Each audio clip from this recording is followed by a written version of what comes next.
ಎಲ್ರಿಗೂ ನಮಸ್ಕಾರ. ನೀವು ನೋಡ್ತಾ ಇದ್ದೀರಾ ಟಿವಿ ವಿಕ್ರಮ. ನಾನು ಮುಮ್ತಾಜ್ ಅಬ್ದುಲ್ ನೆಲೆಡ್ಕ. ವೀಕ್ಷಕರೇ, ಜಟ್ಟಿ ಬಿದ್ದರೂ ಮೀಸೆ ಮಣ್ಣಾಗಲಿಲ್ಲ ಅನ್ನುವಂಥ ಒಂದು ಗಾದೆ ಮಾತು ಇದೆ. ನೀವೆಲ್ಲರದನ್ನು ಕೇಳಿರ್ತೀರಾ ಅಂತ ಅಂದುಕೊಳ್ತೀನಿ. ಬಹುಶಃ ಅರವಿಂದ್ ಕೇಜ್ರಿವಾಲ್ ಅವರಿಗೆ ಈ ಒಂದು ಗಾದೆ ಮಾತು ಬಹಳ ಚೆನ್ನಾಗಿ ಹೊಂದುತ್ತೆ ಅಂತ ಅನ್ಸುತ್ತೆ. ಯಾಕೆ ಅಂತ ಅಂದರೆ, ಎಲ್ಲವನ್ನ ಕೂಡ ಸೋತಿರುವಂತಹ ಅರವಿಂದ್ ಕೇಜ್ರಿವಾಲ್ ಈಗ ಬಿಜೆಪಿ ರಾಷ್ಟ್ರೀಯ ಅಧ್ಯಕ್ಷ ನಿತಿನ್ ನಬೀನ್ ಅವರಿಗೆ ಹೂ ಆರ್ ಯು, ನೀನು ಯಾರು ಅಂತ ಪ್ರಶ್ನೆ ಮಾಡ್ತಾ ಇದ್ದಾರೆ. ಅರವಿಂದ್ ಕೇಜ್ರಿವಾಲ್ ಮಾತ್ರ ಅಲ್ಲ, ಕಾಂಗ್ರೆಸ್ ಲೆಫ್ಟ್ ಎಕೋಸಿಸ್ಟಮ್ ಕೂಡ ಈಗ ನಿತಿನ್ ನಬೀನ್ ಅವರನ್ನ ಟಾರ್ಗೆಟ್ ಮಾಡ್ತಾ ಇರೋ ಹಾಗೆ ಕಾಣಿಸ್ತಾ ಇದೆ. ಅದಕ್ಕೆ ಇವರಿಗೆಲ್ಲವನ್ನು ಉತ್ತರ ಕೊಡೋ ರೀತಿಯಲ್ಲಿ ಮೋದಿಜಿ ನಿತಿನ್ ನಬೀನ್ ಅವರ ಬಗ್ಗೆ ಒಂದು ಟ್ವೀಟ್ ಅನ್ನ ಮಾಡಿದ್ದಾರೆ. ಹಾಗಾದ್ರೆ ನಿತಿನ್ ನಬೀನ್ ಅವರನ್ನ ಟಾರ್ಗೆಟ್ ಮಾಡ್ತಾ ಇರೋದಕ್ಕೆ ಕಾರಣ ಏನು? ಅದಕ್ಕೆ ಮೋದಿಜಿ, ಅಮಿತ್ ಶಾಜಿ, ಯೋಗಿಜಿ ಯಾವ ರೀತಿಯಾದಂಥ ಉತ್ತರವನ್ನ ಕೊಟ್ಟರು? ಇವೆಲ್ಲವನ್ನ ಇವತ್ತಿನ ಕಾರ್ಯಕ್ರಮದಲ್ಲಿ ನಾವು ನೋಡ್ತಾ ಹೋಗೋಣ. ವೀಕ್ಷಕರು, ಬಿಜೆಪಿ ಅಧ್ಯಕ್ಷ ನಿತಿನ್ ನಬೀನ್ ಅವರು ಉತ್ತರ ಪ್ರದೇಶಕ್ಕೆ ಹೋಗಿದ್ದಂತಹ ಸಂದರ್ಭದಲ್ಲಿ ಅಲ್ಲಿ ಭಾಷಣವನ್ನ ಮಾಡ್ತಾ ಅರವಿಂದ್ ಕೇಜ್ರಿವಾಲ್, ರಾಹುಲ್ ಗಾಂಧಿ, ಅಖಿಲೇಶ್ ಯಾದವ್ ಇವರ ವಿರುದ್ಧ ರಾಜಕೀಯವಾಗಿ ತರಾಟೆಗೆ ತಗೊಳ್ತಾರೆ ಅವರನ್ನ. ರಾಮ ಮಂದಿರ ವಿಚಾರದಲ್ಲಿ ಇವರೆಲ್ಲ ಈಗ ಏಕಾಏಕಿ ರಾಮ ಭಕ್ತರು ಆಗಿರೋದಕ್ಕೆ ಹಿಂದೂ ಸಮಾಜ ನಿಮ್ಮ ಬಲೆಗೆ ಬೀಳೋದಿಲ್ಲ, ಈ ರೀತಿಯಾಗಿ ಹೇಳ್ತಾರೆ. ಅಂಡ್ ಆಫ್ ಕೋರ್ಸ್ ಸರಿಯಾಗಿ ಹೇಳಿದ್ದಾರೆ. प्रभु श्री राम के होने के अस्तित्व पर सवाल उठाया था। सुप्रीम कोर्ट ने हलफनामा दायर किया था कि प्रभु श्री राम एक काल्पनिक चीज है। उन्होंने कहा था कि श्री राम सेतु के होने पर सवाल उठाया था। ये वही लोग हैं जिन्होंने कार सेवकों पर गोलियां चलाई थी और खून की नदियां बही थी इसी अयोध्या के पवित्र नगरी पर, जिन्होंने हमेशा हिंदू धर्म का अपमान किया हो, हिंदू देवी देवताओं का अपमान किया हो, जिन्होंने हमारी आस्था के साथ खेला हो। आज अगर राजनीति रोटी सेकना चाहते हैं तो मैं आपको स्पष्ट रूप से कहता हूं, राहुल गांधी जी, अखिलेश यादव जी या केजरीवाल हो, आप हिंदू धर्म को इतना कमजोर मत समझिए कि आपके झांसे में आएंगे, आपके भरमाने पे आएंगे।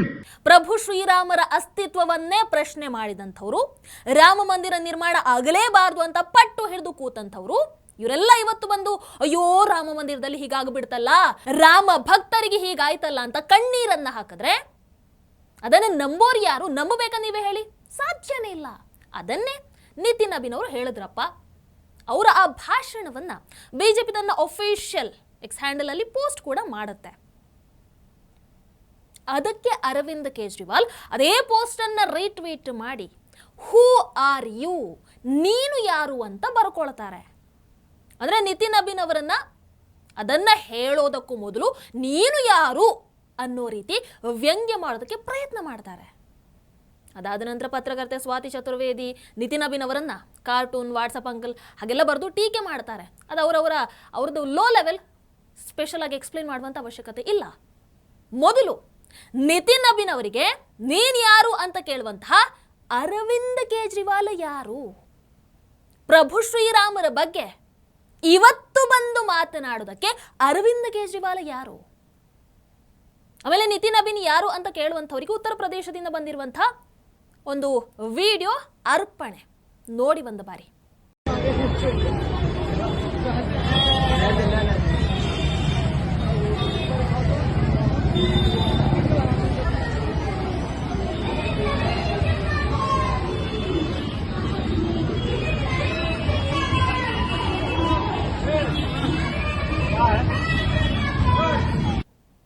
ವಾಹ್, ಯೋಗಿಜಿಯವರ ಉತ್ತರ ಪ್ರದೇಶಕ್ಕೆ ನಿತಿನ್ ನಬೀನ್ ಅವರು ಭೇಟಿ ಕೊಟ್ಟಂತಹ ಸಂದರ್ಭದಲ್ಲಿ ಇದೇ ಅರವಿಂದ್ ಕೇಜ್ರಿವಾಲ್, ಅದೇ ರೀತಿ ಕಾಂಗ್ರೆಸ್ಸಿನ ನೆಚ್ಚಿನ ವೋಟ್ ಬ್ಯಾಂಕ್ ಅಲ್ಲಿನ ಮುಸ್ಲಿಂ ಹೆಣ್ಣು ಮಕ್ಕಳು ಯಾವ ರೀತಿ ಅವರಿಗೆ ಭವ್ಯವಾದಂತಹ ಸ್ವಾಗತವನ್ನ ಮಾಡೋದಕ್ಕೆ ನಿಂತಿದ್ರು ನೋಡಿ.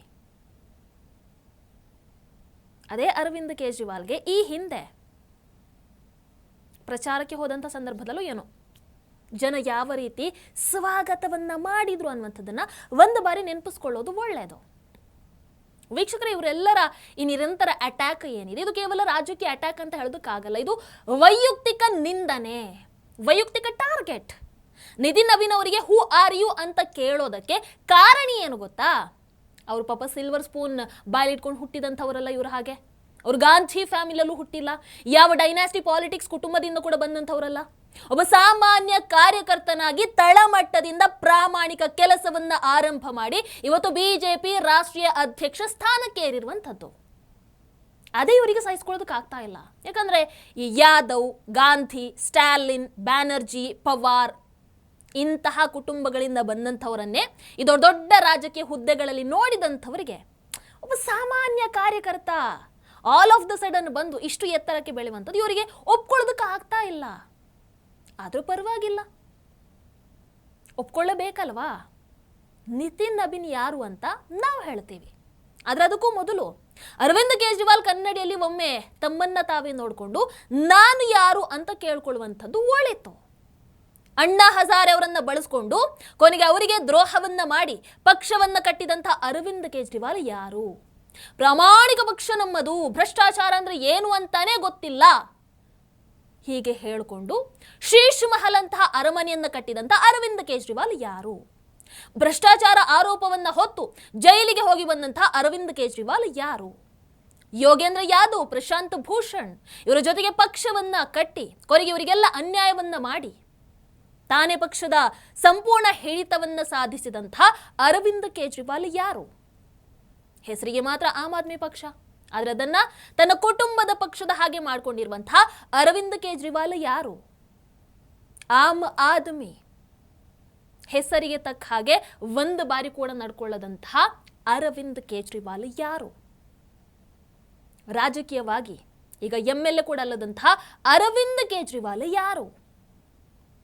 ವೀಕ್ಷಕರಿನ ಅರವಿಂದ್ ಕೇಜ್ರಿವಾಲ್ ಏನನ್ನುವಂಥದ್ದನ್ನ, ಅವರ ಆಡಳಿತ ಹೇಗಿತ್ತು ಅನ್ನುವಂಥದ್ದನ್ನ ಅಮಿತ್ ಶಾ ಅವರ ಮಾತುಗಳಲ್ಲಿ ಒಂದು ಬಾರಿ ಕೇಳಿಸ್ಕೊಂಡು ಬನ್ನಿ.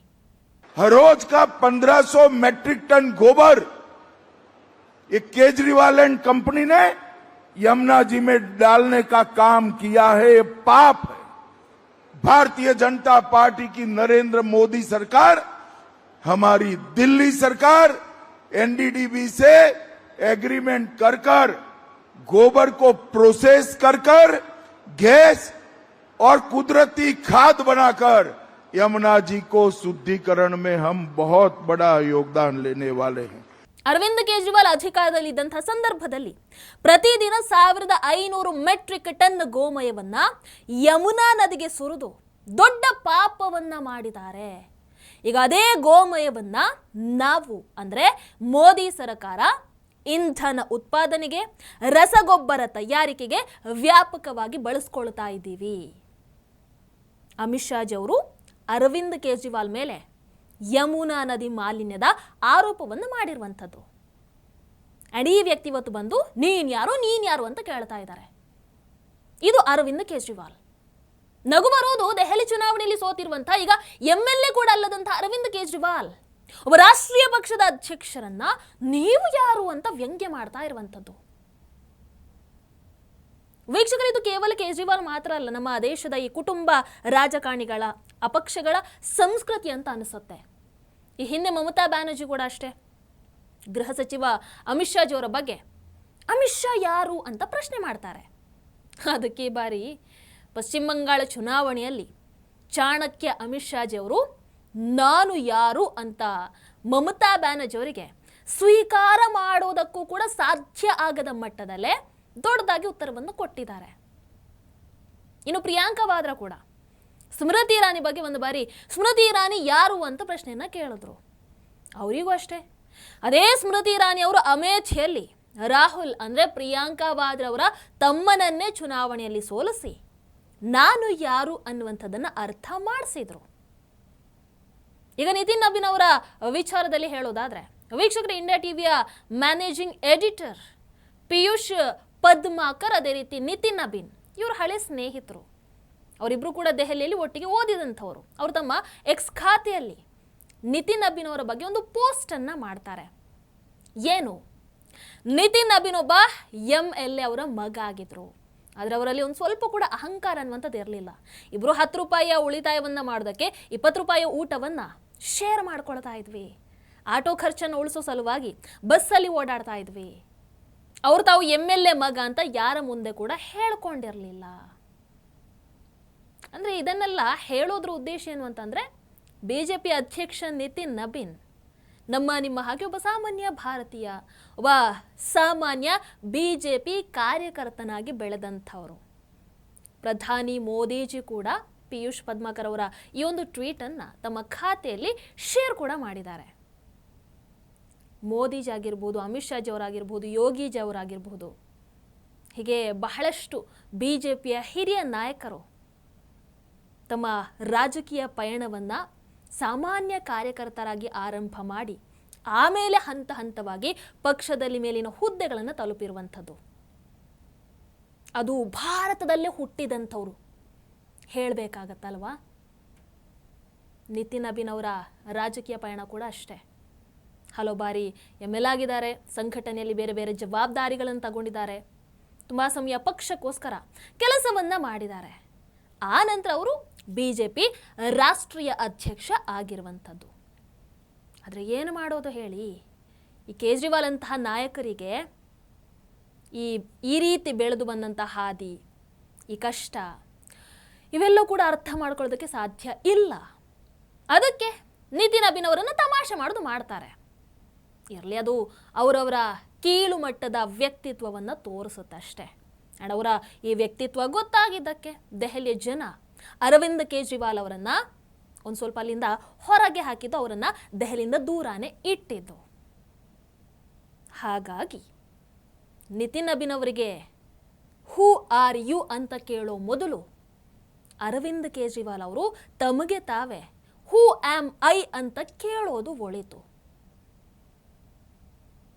ಆ್ಯಂಡ್ ನಿತಿನ್ ನಬೀನ್ ಅವರಿಗೆ ಹೂ ಆರ್ ಯು ಅಂತ ಕೇಳುವಂಥ ಧೈರ್ಯ ಹೊರಗಿನಿಂದ ನಮ್ಮ ದೇಶಕ್ಕೆ ಬಂದು ಇಲ್ಲಿ ಆಡಳಿತವನ್ನು ನಡೆಸ್ತಾ ಇದ್ದಾರಲ್ವಾ, ಅಂಥವರಿಗೆ ಕೇಳುವಂಥ ಧೈರ್ಯ ಅರವಿಂದ್ ಕೇಜ್ರಿವಾಲ್ಗೆ ಇದೆಯಾ? ನೀವೇನಂತೀರ ಕಮೆಂಟ್ ಮಾಡಿ. ನಮಸ್ಕಾರ. ಟಿವಿ ವಿಕ್ರಮ, ದೇಶ ನಿಮ್ಮ ಕೈಯಲ್ಲಿ. ಈ ಕಾರ್ಯಕ್ರಮ ನಿಮಗೆ ಇಷ್ಟ ಆಗಿದ್ದಲ್ಲಿ ಲೈಕ್, ಶೇರ್ ಹಾಗೂ ಕಮೆಂಟ್ ಮಾಡಿ. ಟಿವಿ ವಿಕ್ರಮದ ಕಾರ್ಯಕ್ರಮಗಳನ್ನು ನಿರಂತರವಾಗಿ ವೀಕ್ಷಿಸಲು ಸಬ್ಸ್ಕ್ರೈಬ್ ಮಾಡಿ, ಬೆಲ್ ಐಕನ್ ಒತ್ತಿ.